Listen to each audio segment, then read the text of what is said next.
네, 안녕하십니까. 경기남부경찰 1경 이기광입니다. 경기남부경찰 김현지 경장입니다. 저번 주에 이어서 상당히 비슷한 모습으로 다시 보는 것 같은 그런 네. 느낌적인 느낌입니다. 저는 넥타이 바뀌었습니다. 양복은 한 벌밖에 없어가지고. 수사부조 개혁에 관한 이제 마지막 언박싱을 해볼 차례인데요. 한번 열어보시죠. 마지막 박스. 그렇습니다. 검사 피신 조서. 검사 비신 조서. 제가 들어봤던 말 중에 가장 어려운, 그러니까 어떤 느낌인지조차 약간 다가오지 않는 느낌의 말인데 쉽게 설명 좀 부탁드리겠습니다. 검사가 작성한 피의자 신문조서. 신문조서는 무엇일까요? 신문조서는 수사기관이 범인을 잡아다가 앞에다 앉혀놓고 네. 이 사람이 뭘 했는지 뭔가 기록을 남겨야 되잖아요. 그렇죠. 그래서 물어보는 거죠. 이름이 뭐죠? 어디 사시죠? 집은 어디죠? 그때 어디 계셨나요? 당신이 그 범죄를 저질렀나요? 등등 구체적인 질문을 하고 구체적인 답변을 다 적어놓는, 이게 두 가지가 있어요. 경찰이 작성한 피의자 신문조서, 검사가 작성한 피의자 신문조서. 오늘 주제는 검사가 작성한 피의자 신문조서입니다. 뭐가 문제가 되는지는 아직까지 느낌이 잘 오지는 않거든요. 그래서 열어보고. 알겠습니다. 이건 무엇이 들어있을지. 뭐가 책이 있는 것 같습니다. 꺼내보시죠. 책이 있어요. 제국과 유신의 검찰. 이 책과 어떤 연관이 있는 걸까요? 이 책을 쓰신 분은 검찰 수사관이십니다. 네, 검찰, 현직 검찰 수사관께서 우리나라 이제 형사소송 제도, 뭐 검사의 수사 지휘권이나 또는 정관 내용, 네. 그다음에 이 피의자 신문조서 같은 이런 제도가 어떻게 우리나라에 이렇게 남아있을 수 있을까를 연구한 책입니다. 저 내용의 결론은 피의자 신문 조서라는 것이 결국 일제 시대 때 만들어진 일제 잔재고 또 군사 정권 시대에 그것이 더 가공이 되어서 오늘날의 거대 권력인 검찰이 만들어졌다는 내용들이 담겨 있습니다. 정확하게 뭐가 문제인지가 좀 아직 안 나온 것 같은데 영화 변호인이라고 혹시 보신 적 있으세요? 본 자술서를 증거로 제출하는 바입니다. 피고인이 이 자술서 직접 작성한 거 맞죠?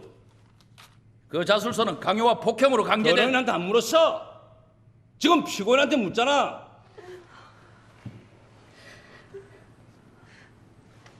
피고, 예 아니오라면 대답해. 이 자술서 썼다 예, 안 썼다 아니요? 예, 쓰기는 했는데. 자술서의 지장도 본인이 직접 날인하는 거 맞지? 예 아니요? 예, 자술서 증거로 채택합니다. 만약에 그 아이들이 검사한테서 내가 자백을 했는데 그거는 진실이 아니에요, 실은 저희는 간첩이 아니에요 라고 얘기를 하면은 이거는 증거로 더 이상 되면 안 되는데, 그렇죠. 누가 봐도 그러면 누가 보더라도. 그런데 우리나라 법정에서는 검사가 작성한 조서에 자백이 담겨 있어서 증거로 인정해서 유죄를 내려버립니다. 2006년도에 이용훈 대법관이란 분께서는 검사들은 조서를 집어 던져야 된다, 이런 표현도 하셨어요. 공판에서 진술이 오가는 것이 증거가 돼야지 왜 검사가 밀실에서 작성한 피의자 신문조서를 유죄의 증거로 인정하느냐, 이건 문제가 있다. 최근에 있던 문제가 아니라 과거부터 법조계나 학계에서는 문제가 드러나 있었고요. 최근에는 법원 행정처에서도 피의자 신문조서, 검사가 작성한 피의자 신문조서의 증거 능력을 경찰과 똑같이 하향 조정 개선해야 된다라고 발표를 했습니다. 그런 내용들이 언론에 보도된 적도 있어요. 검찰 작성 피의자 신문 조서 증거 능력 제한해요. 검찰 피의자 신문 조서 논란 14년 만에 위헌 법률 심판대 올까? 검찰개혁 핵심 꼽히는 검사의 피의자 신문 조서, 박상기 법무장관 증거 능력 낮추는 방향이 맞다. 유해용 전 대법 연구관 검찰 피의자 신문 조서 사실이 아니다. 이런 비슷한 사례들이 또 해외에도 있었나요? 영국과 미국 법률 체계에서는 공개된 법정에서 피고인이 진술한 내용을 증거로 쓰기 때문에 조서가 증거로 채택되지 않거든요. 프랑스 법률에서는 검사는 피의자를 신문할 권한이 없어요. 독일에서는 검사가 피의자를 신문할 권한도 있고 조서를 작성할 수도 있어요. 그러나 그 조서가 법정에서 증거로 채택되지 않습니다. 근데 일본 같은 경우에는 경찰이 작성한 피의자 신문조서와 검사가 작성한 피의자 신문조서의 증거 능력은 동일합니다. 결론적으로 말하면 우리나라와 같은 증거 능력에 차등을 두고 있는 나라는 현재 거의 발견하기가 어렵죠. 우리나라에만 있다는 게 참 뭔가가 국민으로서 좀 안타깝고. 그래서 이번 패스트트랙으로 상정된 형사소송법 개정안에 그걸 바꾸자라는 조문이 들어가 있어. 그래서 이번 개정 조문안에는 검사가 작성한 피의자 신문 조서도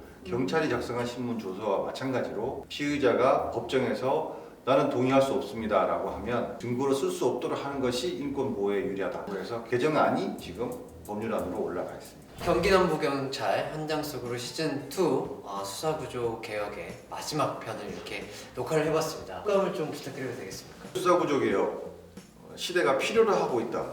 그리고 이것이 민주사부로 가는 하나의 과정이다라고 하는 측면에서 많은 분들이 관심을 가져주시고 법률이 통과될 수 있도록 응원해 주셨으면 좋겠습니다. 수사구조 개혁은 경찰을 위한 게 아니라 국민들을 위해서 공정한 형사사법제도를 위해서 하는 거거든요. 관심 많이 가지고 이번 법안 개정에 많은 응원 부탁드리겠습니다. 많은 국민들이 수사구조 개혁에 대해서 관심을 가져주시고 하루빨리 법안이 통과되도록 응원해 주셨으면 좋겠습니다. 수사구조를 변화시키는 것이라고만 그렇게 좀 느꼈었는데 이 참된 의미는 전제와 그 속에서 이제 우리 국민의 인권이 보호되고 또 나아갈 수 있는 좋은 방법이 되지 않을까. 경찰청에서는 수사는 경찰, 기소는 검찰, 혜택은 국민에게 핵심 메시지를 계속 얘기하고 있거든요. 그걸 구호로 해서 한번 마무리하면 좋을 것 같아요. 수사는 경찰, 기소는 검찰, 혜택은 국민에게. 감사합니다. 안녕.